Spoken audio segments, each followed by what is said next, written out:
As cartas falam, né, de padrões ou questões específicas, mas ao mesmo tempo, toda carta considerada ruim traz em si grandes tesouros. Porque muitas vezes quando a gente se aprofunda, né, nas questões feitas, quando a gente tira uma carta para um maior desfecho, né, daquele desafio, daquela questão ao qual nos fez querer tirar uma carta para saber direcionamentos do tarô, do baralho cigano, das runas ou qualquer tipo de oráculo, as respostas para bons desfechos podem estar incluídas na própria carta. E se nos olhássemos como uma carta, como um oráculo vivo, será que nos teríamos na conta de bons ou maus? Se toda carta é insubstituível, não seríamos agentes parecidos? Vamos supor que seja verdade que estejamos mesmo evoluindo. E cada pessoa vivente seria como aquela carta de tarô, baralho cigano ou outro oráculo. Temos cartas que todo mundo quer tirar. E numa mesma leitura existem aquelas muito temerosas e que você vê até mesmo no olhar do oraculista, que saiu algo ruim, desafiador até. Será que somos assim também? Não queremos ser aquele número 15 do tarô. Afinal, quem é nessa vida que quer ser visto chifrudo com rabo esquisito e ainda ser perseguido com todos jogando suas responsas? E negativismos autogerados como fazem com carinha lá de baixo.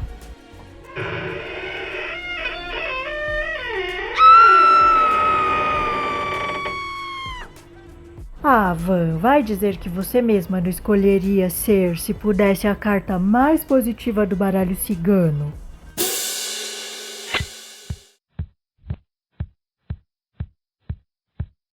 Mas é claro que sim. Afinal de contas, quem seria bobo de não querer? Só que tem uma coisa.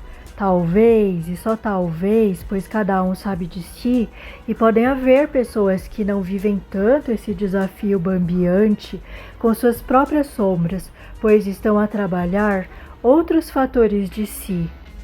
Mas a quem estiver frequentemente se sentindo na corda bamba de seus próprios desafios, talvez sirva isto. Ninguém é tão santo a ponto de não cometer injúrias contra o divino em si.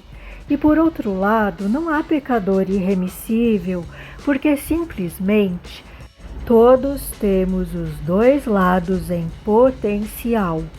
E relembrando o ditado, se temos os dois lobos, um bom, outro ruim, nós, qual alimentaremos mais? Na teoria, todos temos a resposta, decore salteado. Alimentarei o bom, é óbvio, certo? Acho que você já sabe a resposta. O fato é que falar é bem tremendamente mais fácil do que fazer. Por isso que exercícios são tão fundamentais. É como o treino de incêndio. Alguém aí já teve a oportunidade de fazer? Aqui no Brasil você vê isso muito nas empresas, né? E nos países com altas taxas de desastres naturais também fazem tanto os treinos de incêndio quanto os de evacuação em grandes calamidades. As pessoas já sabem como se acalmarem aos outros, como sair de um lugar em ordem sem atropelar os companheiros de trabalho. Da mesma forma, em se tratando de nossos perrengues emocionais, mentais, precisamos dessa simulação prévia. Uma vez recebi um conselho de um chefe, mais ou menos assim: você precisa treinar. Como você falaria com a pessoa? Acho que o nosso assunto era, se não engano, com relação à vergonha nas interações sociais, algo assim. Confesso que não faço muito esse treino tanto quanto eu deveria, mas às vezes lembro do conselho de anos atrás e toco a falar sozinha em minha própria mente. E ele falou para mim algo assim: tudo bem, fica robótico, você se sente meio bobo, mas se acostuma, só não pode desistir. Tem gente que tem facilidade de se comunicar, outros não.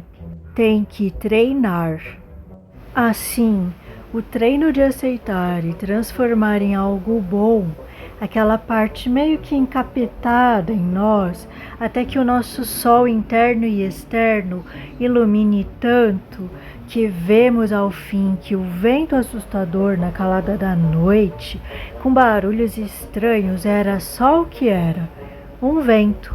E mesmo que fosse outra coisa temível aos olhos de quem não conhece o desconhecido, uma prece daquelas como as que os nossos irmãos os evangélicos fazem já seria capaz de repreender com força descomunal qualquer perigo. Então, utilizemos a frase tão conhecida deles, "tá repreendido", para aqueles nossos cantos escuros, porque eles fazem isso para qualquer situação externa interferindo no interno que atribuem a forças negativas. Mas é exatamente a mesma coisa, só que vista de outro viés que nós podemos perceber como as sombras coletivas, familiares, sociais, fazendo simplesmente par com a nosso interior, e o que sai é uma valsa horrorosa com o ritmo de estourar os tímpanos mais fortes existentes. E sai cara essa sinfonia, tanto para os dançantes, os que tocam instrumentos totalmente desafinados e os que assistem sem saber que nas atitudes, pensares, sentires, movimentam esse espetáculo e levam-no adiante cidades afora, quiçá países, tornando o globinho azul inaudível a níveis estrondosos. E convém sempre lembrar que nessas horas não existe bênção maior do que simplesmente e em todos os sentidos apenas silenciar.